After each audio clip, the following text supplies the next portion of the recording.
جی ناظرین، آپ کا خیر مقدم ہے۔ در فرید پر گدایان فرید آپ سب کا خیر مقدم کرتے ہیں۔ ہماری خوش بختی ہے کہ ہم یہاں حاضر ہیں، لیکن آپ کی خوش بختی یہ ہے کہ آپ اپنے گھروں میں بیٹھ کر بھی حضور بابا صاحب کے روضہ مبارک کے لائیو مناظر بھی دیکھ رہے ہیں، اور یہاں جو گفتگو پیش کی جا رہی ہے یہ حضور بابا صاحب کے قدمین میں ہے۔ تو اس طرح آپ ہم سے کنیکٹڈ ہیں عرس مبارک کی ان تمام تقریبات میں۔ اللہ خوش بختی کا یہ سلسلہ دراز فرمائے اور ہمیں اسی طرح ہمیشہ جوڑ کر رکھے۔ گفتگو کا سلسلہ ہمیں آگے بڑھانا ہے۔ ہمارا آج کا موضوع ہے صوفیانہ فکر۔ بات چیت کا سلسلہ آگے بڑھائیں گے جناب علامہ قاری محمد یونس قادری سے۔ قاری صاحب قبلہ ایک اور مختصر سی روایت، پھر میں اس کے بعد سوال عرض کرتا ہوں۔ حضرت خواجہ بدر الدین اسحاق علیہ رحمہ وہ نقل فرماتے ہیں کہ بابا فرید رحمۃ اللہ علیہ کی ایک مجلس ہے، اور دوران مجلس آپ ارشاد فرماتے ہیں کہ جب کوئی درویش صوف اور گدڑی پہن لے تو دولت مندوں سے اجتناب کرے اور گوشہ نشینی اختیار کرے۔ اگر صوفیانہ لباس پہن کر بھی امراء اور بادشاہوں کی کاسہ لیسی کرے تو ایسے شخص سے درویشی جامہ واپس لے لیا جائے، کیونکہ وہ اس کا اہل ہی نہیں ہے۔ یہ روایت حضرت بابا صاحب کی خود ان کی اپنی فرمودہ ہے۔ عصر حاضر سے دیکھتے ہیں تو ہمیں تو اس کے اثرات نظر ہی نہیں آتے، لیکن مجھے عرض یہ کرنا ہے کہ درویشی کے تقاضے اس روایت کی صورت میں کیا ہیں اور درویش کو کیسا ہونا چاہیے بابا صاحب کی اس روایت کے پس منظر میں۔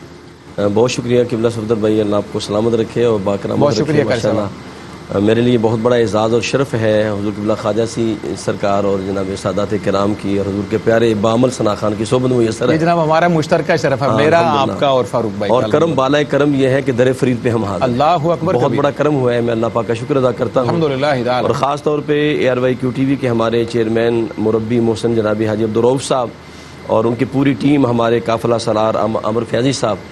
ہر سال صفدر بھائی ان کو یہ شرف ہوتا ہے کہ یہ سال کا اختتام بھی ادھر کرتے ہیں، سال کا آغاز بھی ادھر کرتے ہیں۔ اللہ اکبر، یہ بہت بڑی ٹیم کے ساتھ اللہ پاک ان کی اس نوکری کو اپنی بارگاہ میں قبول اور یہ پوری دنیا میں پوری الیکٹرانک میڈیا کی تاریخ میں صرف ایکسکلوزیو ARYQ-TV کا اختصاص ہے جی کہ بابا صاحب کی نشریات پوری دنیا میں نشر ہوتی ہیں اور گدایان فرید ہم سے کنیکٹڈ ہیں۔ الحمدللہ، ارشاد ہو قبلہ صفدر بھائی۔ الحمدللہ یہ جو صوفیہ فکر ہے اور درویشی کے جو تقاضے ہیں یہ کسی وضع قطع کے ساتھ تعلق نہیں رکھتے۔ درست بات یہ ہے کہ اصل جو درویشی ہے وہ یہ ہے کہ بندے کا ایک ایک لمحہ جو ہے اللہ رسول کے حکم کے تابع گزرے، اطیع اللہ و اطیع الرسول کے تحت گزرے۔ درست ہے۔ وما آتاکم الرسول فخذوہ وما نہاکم عنہ فانتہوہ۔ درست فرمایا کہ جو سرکار دو عالم عطا کریں اس کو لے لے اور جس سے منع کریں اس سے رک جائے، یعنی فاتبعونی یحببکم اللہ کا نور اس کے اندر نظر آئے، اس کی زندگی کے اندر۔ اللہ اکبر، یعنی اس کی زندگی کا ایک لمحہ، وہ کہتے ہیں نا جو دم غافل سو دم کافر، ایک ایک لمحہ جو ہے وہ اللہ کی بارگاہ میں۔ دیکھیں سرکار دو عالم صلی اللہ علیہ وسلم کی بارگاہ اقدس میں تقاضے دیکھیں۔ ایک شخص آیا حضور کی بارگاہ میں، کلمہ پڑھ کے مسلمان ہو گیا اور بڑا خوش ہے اور جناب تبسم کر رہا ہے۔ سرکار دو عالم نے پوچھا کیا ہوا؟ یا رسول اب تو جنت سامنے نظر آ رہی ہے۔ فرمایا اب تیرے اوپر مصائب ایسے آئیں گے جیسے پہاڑ سے پانی آتا ہے۔ یہ شہادت گہی الفت میں قدم رکھنا لوگ آسان سمجھتے ہیں مسلمان ہونا، یہ درویشی آسان چیز نہیں ہے۔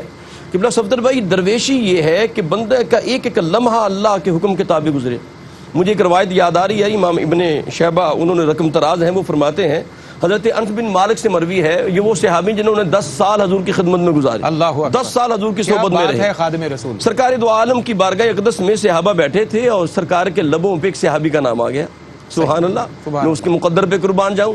سرکار دو عالم صلی اللہ علیہ وسلم نے فرمایا حضرت حارثہ بن زید بیٹھے ہوئے تھے، یعنی ایک ایک لمحہ اللہ کے حکم کے تابع ہونا چاہیے۔ میں عرض یہ کر رہا ہوں، اس پہ واقعہ عرض کر رہا ہوں کہ آپ نے سرکار دو عالم نے فرمایا کہ کیف اصبحت یا حارثہ، اے حارثہ تو نے صبح کیسے گزاری، صبح کیسے کی ہے؟ اللہ اکبر، وہ نبی کے صحبت یافتہ تھے، نبی کی صحبت میں رہنے والے تھے، تو عرض کی یا رسول اللہ قال اصبحت مؤمنا حقا، کہ میں نے کامل ایمان کے ساتھ صبح کی ہے۔ سرکار دو عالم صلی اللہ علیہ وسلم نے فرمایا اے حارثہ انظر ما تقول، یہ دیکھ تو کیا کہہ رہا ہے، یہ جو تو نے دعویٰ کیا ہے اس کی دلیل کیا ہے؟ اس کی دلیل کیا ہے کہ تو نے کہا میں نے کامل ایمان کے ساتھ صبح کی ہے؟ اللہ اکبر۔ قبلہ صفدر بھائی انہوں نے جو بات کہی بڑی کمال کی ہے۔ صحابی رسول نے فرمایا اور سرکار کی بارگاہ میں عرض کی، ہمارے لیے فرمایا، سرکار کی بارگاہ میں عرض کی یا رسول اللہ اب بات یہ ہے کہ میری نظر میں دنیا کا سونا چاندی پتھر کینکر کوڑا سب برابر ہو گئے، میرے دل میں دنیا و مافیہ کی محبت نکل گئی ہے۔ اس فکر کے ساتھ صبح کی ہے، اس فکر کے ساتھ میں نے صبح کی ہے، اور پھر میں سرکار دو عالم کی صحبت کی یہ برکت ہے، شب بیداری کرتا ہوں کثرت نوافل کے ذریعے۔ رب کائنات نے مجھے یہ مقام عطا کر دیا ہے کہ رب العلا کا عرش میں اپنی آنکھوں سے دیکھ رہا ہوں. اللہ اکبر. اور یہ بھی کہا کہ میں جنت اور دوزخ کا مشاہدہ کر رہا ہوں, جنت اور دوزخ کو دیکھ رہا ہوں, اور میں دیکھ رہا ہوں جنتی جنت میں سیر کر رہے ہیں, اللہ کی نعمتیں پا رہے ہیں, اور جہنمی جہنم میں تڑپ رہے ہیں. اب سرکار دو عالم نے کیا ہو کسے فرمایا, کریم آقا علیہ السلام نے فرمایا عرفتہ, تو نے حقیقت کو پہچان لیا ہے. حقیقت کیا ہے تو نے پہچان لیا ہے. فرمایا فالزم, اب تو اس کو اوپر لازم اپنے آپ کے پہ کر لے, اور اگر تو اس طرح زندگی گزارے گا, شب و روز ایسے بسر کرے گا, تو فرمایا تو نے حقیقت کو پا لیا ہے, تو نے ایمان کو پا لیا ہے. اور درویشی اسی بات کا نام ہے. درویشی کے تقاضے یہ ہیں کہ انسان اللہ اور اللہ کے رسول کے احکام کے تابع زندگی گزارے. اس کا ایک ایک لمحہ اللہ کے حکم کے تابع گزرے گا تو وہ درویشی اس کو مل جائے گی, اور وہ رب کائنات درویشی کا نور سے عطا فرما دے. کیا بات ہے جناب, خوبصورت ماشاءاللہ. ڈاکٹر صاحب قبلہ, میرا دل کرتا ہے کہ میں آپ کو صاحبزادہ عتیق الرحمن بخاری پہلے کہہ کر پکاروں. اتفاق یہ تھا کہ کل قبلہ عتیق صاحب تشریف فرما تھے, تو ایسا ماحول بنا کہ لفظ میرے لبوں پہ آپ کا اسم گرامی آتے آتے رہ گیا. تو پھر مجھے قبلہ مفتی صاحب نے, طاہر صاحب نے کہا عتیق الرحمن چشتی صاحب, تو میں نے ان کا نام پکارا. اگلے سیگمنٹ میں پھر ان سے محبت سے معذرت بھی کی. اللہ بہرحال آپ کو سلامت رکھے, آپ کی عظیم والد کا سایہ سلامت رکھے. بہت خوبصورت انداز میں قاری صاحب نے اور اس سے پہلے خواجہ صاحب نے گفتگو کا آغاز کیا. مختصر سی ایک روایت اور ایک فرمودہ حضرت بابا فرید رحمۃ اللہ علیہ کا. آپ نے فرمایا کہ نہ رسوم ہی کسی کام کی ہیں اور نہ ہی علوم فائدہ مند ہیں جب تک اللہ کا رنگ یعنی صبغت اللہ بندے پر غالب نہ آئے. ہم یہ جاننا چاہتے ہیں, جب اللہ ہر چیز سے بے نیاز ہے, ہر قسم کی چیزوں سے اور دنیاوی معاملات سے بھی ہر ایک سے وہ بے نیاز ہے, تو یہ رنگ جو ہے کوئی خاص اللہ کا وہ کون سا ہے, صبغت اللہ کسے کہا گیا ہے, تاکہ پتہ چلے کہ درویش اور اللہ کے فقیر اس رنگ میں کیسے رنگے جاتے ہیں. بسم اللہ الرحمن الرحیم. بہت بہت شکریہ صفدر بھائی. اور میں یہ روایت نہیں ہے, جس طرح احباب نے بھی شکریہ ادا کیا, اور میں مبارکباد پیش کرنا چاہوں گا, کیونکہ میں آج پہلی بار, بالکل صرف اس سال نہیں, ویسے پہلی بار اتفاق ہے کہ میں حاضر ہو رہا ہوں. اللہ تو قبلہ حاجی عبدالرؤف صاحب کے لیے دل سے دعائیں ہیں, اللہ انہیں سلامت رکھے. آمین. اور اپنے بھائی عامر فیاضی صاحب کو بھی اللہ رب العزت انہیں اور برکتیں عطا فرمائے. آپ کو بھی میرا رب سلامت رکھے, اور قبلہ خواجہ صاحب کا سایہ ہمارے سروں پہ سلامت رہے. اور چشتیوں کے لیے تو اس سے بڑی کوئی سعادت کی بات نہیں ہے کہ آج ہمیں یہ موقع میسر آ رہا ہے کہ ہم حضرت کی بارگاہ میں حاضر ہو کے کچھ اپنی دل کی باتیں عرض کر سکیں. بہت ساری مرادیں انسان کی ہوتی ہیں, اللہ رب العزت اس پہ اپنا کرم فرمائے. الہی آمین. قبلہ گزارش یہ ہے, جو آپ نے سوال کیا وہ ہے علوم ظاہر اور علوم باطن کے حوالے سے, کہ ظاہری طور پہ کوئی علم انسان پڑھ لے, دو لفظ آ جائیں تو اسے اپنی حیثیت جو ہے وہ بھول نہیں جانی چاہیے. انسان کو اپنی حقیقت یاد رکھنی چاہیے کہ اللہ رب العزت نے کس کیفیت میں اسے پیدا فرمایا. حضرت امام مالک کے اس مشہور قول سے میں اپنی بات کا آغاز کرنا چاہوں گا. آپ نے ارشاد فرمایا من تصوف ولم یتفقہ فقد تزندق, کہ جس نے تصوف تو حاصل کیا یعنی ظاہری, اس نے وہ لباس پہن لیا جو درویشوں والا ہے, لیکن علوم نہیں حاصل کیے, وہ انسان بھی زندیق ہو گیا. اور جو صوفیزم سے دور چلا گیا اور اس نے صرف تفقہ یعنی ظاہری علم کو حاصل کیا, اور وہ انسان بھی فاسق ہو گیا. ومن جمع بینہما فقط تحقق, جو صوفی بھی ہو گیا اور عالم بھی ہو گیا. اور قبلہ بابا جی کی زندگی دیکھیے, میں پڑھ رہا تھا کہ آپ نے سب سے پہلے قرآن عزیز سے اپنی تعلیم کا آغاز کیا ہے. آپ قرآن پاک کے حافظ تھے. قرآن پاک کا حافظ ہونا چاہیے صوفیاء کو, کیونکہ قرآن سے سب کچھ ملتا ہے. اگر صوفی اور قرآن سے دور چلا جائے تو اس کا کوئی فائدہ نہیں ہے. تو اس کے بعد آپ نے منطق بھی پڑھی, فارسی کی کتب بھی پڑھی, عربی علوم بھی پڑھے, صرف و نحو بھی پڑھے. یہ ہیں وہ علوم ظاہر. یہ سب کچھ پڑھنے کے بعد حضرت خود ارشاد فرما رہے ہیں ان کا کوئی فائدہ نہیں اگر باطن پاک نہ ہو, اگر نفس کا تزکیہ نہ ہو. ہم منطق کرتے رہیں, صرف و نحو کی باتیں کرتے رہیں, دارابا یضربو میں الجھے رہیں, اور اس حقیقت کو نہ سمجھ سکیں جس میں میرے رب نے ہمیں پیدا فرمایا ہے, تو پھر اس علم کا کوئی فائدہ نہیں ہوگا. اسی لیے حضرت امام مالک نے فرمایا تصوف اور تفقہ جب دونوں مل جائیں گے, میں امام مالک کی بات کر رہا ہوں حضرت, وہ محدث بھی ہیں, فقیہ بھی ہیں, اس حساب سے ہم ان کا تذکرہ کریں. اور اگر انہیں عاشق رسول دیکھا جائے, محب مصطفیٰ دیکھا جائے, اہل بیت سے محبت کرنے والا دیکھا جائے, تو ان سے بڑا کوئی صوفی نظر نہیں آتا. لوگ یہ سمجھتے ہیں شاید صوفیوں کا سلسلہ یہاں سے شروع ہوا ہے. یہ تو سرور کائنات کی بارگاہ میں جب حضرت جبریل حاضر ہوئے تو حدیث جبریل سے یہ بنیاد ملتی ہے کہ صوفیزم ہے کیا. لہذا ظاہری علوم, باطنی علوم, طریقت کے علوم، شریعت کے علوم، جب تک یہ نہیں ملیں گے تو انسان کامیاب نہیں ہوگا۔ اب علوم کے مقاصد کیا ہیں؟ صوفیانہ فکر میں علوم کے مقاصد کیا ہیں؟ ارشاد ہو۔ ہم عالمانہ فکر کی بات نہیں کر صوفیانہ رہے، فکر ہم کی بات۔ صوفیانہ فکر کی بات کر رہے ہیں۔ عالمانہ یعنی ظاہری طور پہ آج لوگ علم حاصل کرتے ہیں معیشت کے لیے، معاشرت کے لیے، سیاست کے لیے یا اقتدار کے لیے۔ صوفیانہ فکر میں تین چیزیں ہیں۔ ایسا علم حاصل کیجئے کہ تزکیہ نفس ہو جائے، ایسا علم ہونا چاہیے جس کے ساتھ تصفیہ قلب ہو جائے، بھئی اور کیا تیسرا وہ ہے کہنے جس کے ساتھ معرفت ربانی نصیب ہو جائے۔ معرفت ربانی کوئی نہیں تو آپ کوئی عالم نہیں، آپ کوئی شیخ القرآن نہیں، آپ کوئی شیخ الحدیث نہیں۔ لہم قلوب لا یفقہون بہا ولہم اعین لا یبصرون بہا ولہم آذان لا یسمعون بہا اللہ اکبر، اولئک اللہ اکبر۔ کل انعام بل ہم اضل۔ کہا نہیں، سماعتیں کسی کام کی نہیں اگر ہدایت نصیب نہیں۔ یہ تکلم کا کوئی فائدہ نہیں صفدر بھائی، اگر میرا رب اسی لمحے زبان روک لے تو انسان کی تو کوئی حیثیت نہیں۔ علم وہ ہے جس سے انسان یہ جان پائے کہ مجھے میرے رب نے کس چیز سے پیدا فرمایا ہے اور میری کیفیت کیا ہے۔ الم نخلقکم من ماء مہین فجعلناہ فی قرار مکین الی قدر معلوم فقدرنا فنعم القادرون۔ آخری جملہ یہ ہے کہ انسان کو علوم تب فائدہ دیں گے جب اپنی ذات کو پہچانے، اپنے آغاز کو پہچانے، اپنے نقطہ آغاز کو سمجھے، اپنی ذات میں ڈوب کر سراغ زندگی کو پا جائے۔ اور وہ یہ ہے کہ انسان کی کوئی حیثیت نہیں، جو حضرت نے ارشاد فرمایا ہم تو ایک گلستان میں ہی تھے، اللہ نے جس کیفیت میں جس کو چاہا پیدا فرما دیا ہے۔ لہذا علوم ظاہر اور باطن جب تک جمع نہیں ہوں گے صوفی کامل نہیں ہوتا۔ زندہ باد ڈاکٹر صاحب، ماشاءاللہ ماشاءاللہ۔ خواجہ صاحب اپنے من میں ڈوب کر پا جا سراغ زندگی، تو اگر میرا نہیں بنتا نہ بن اپنا تو بن۔ اللہ کے رنگ کی بات ہو رہی ہے، اور اللہ کا رنگ جو ہے اس کی وضاحت کرنی ہو، وہ بتانا ہو، چاہے تعویل سے، تمثیل سے، کسی طریقے سے، تو صوفیہ سے بہتر۔